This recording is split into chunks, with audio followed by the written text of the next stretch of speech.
Қайырлы күн достар, сіздермен Аяжан, менің каналыма қош келдіңіздер. Бүгін сіздермен картофельді пай қосылған қызылшадан салат жасайтын боламыз. Рецепті соңына дейін қарап, маңызды жерлерін жіберіп алмаңыздар. Алдымен пай дайындауға картопымызды үккіштен өткізетін боламыз. Рецепт ұнаған жағдайда каналға тіркеле кетіңіздер. Алдағы уақытта оңай рецепттермен бөлісіп отыратын боламын. Картопымызды өткізіп, ыдысымызға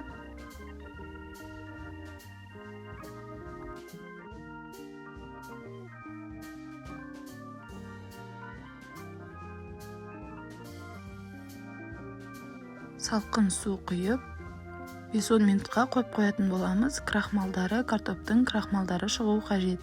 Ендігі кезекте капустамызды жіңішке майда етіп турайтын боламыз.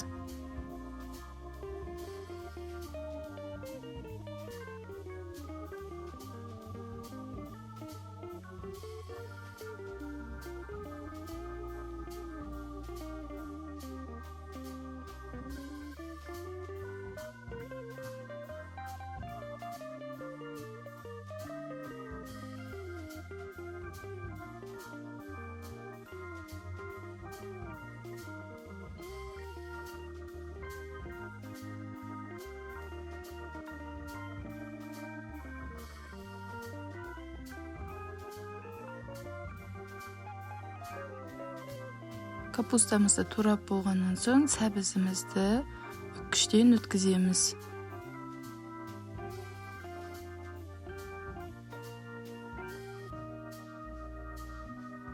Сәбізді қайнатпай шекеде қолданатын боламыз.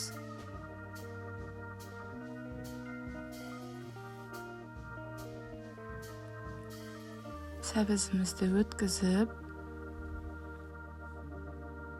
үлкен ыдысымызға саламыз. Кейіннен қайнаған қызылшамызды өткізетін боламыз. Картопымызды судан алып, құрғақ матаға төсеп қоямыз. Судан толықтай құрғау қажет. Картопымыз құрғағанша қызылшамызды өткізетін боламыз.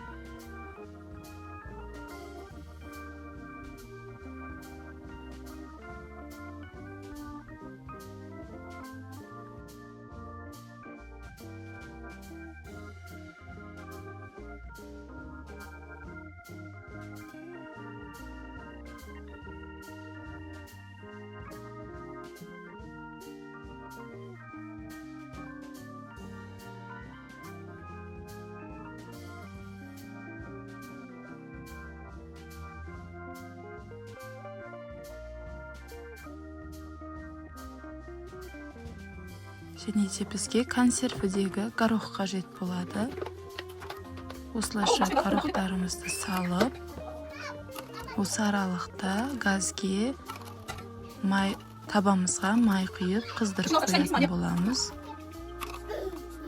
Табадағы майымыз қызған соң картопымызды жайлап салып, қызартып қуырып аламыз.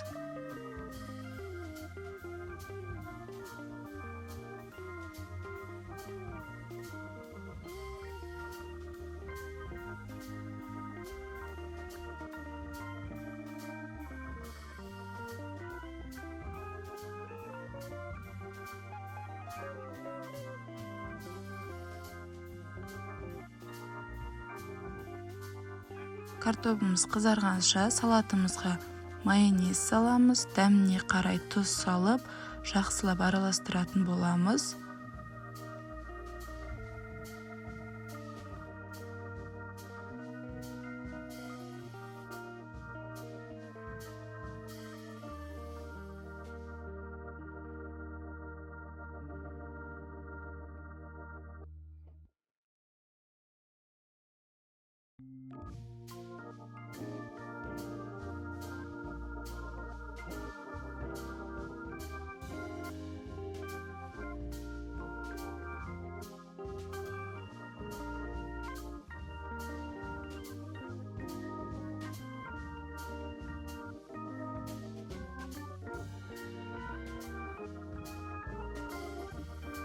Салатымызды араластырып болған соң картопымыз қызарып дайын болды. Бөлек ыдысқа осылайша майынан сырғып алып аламыз.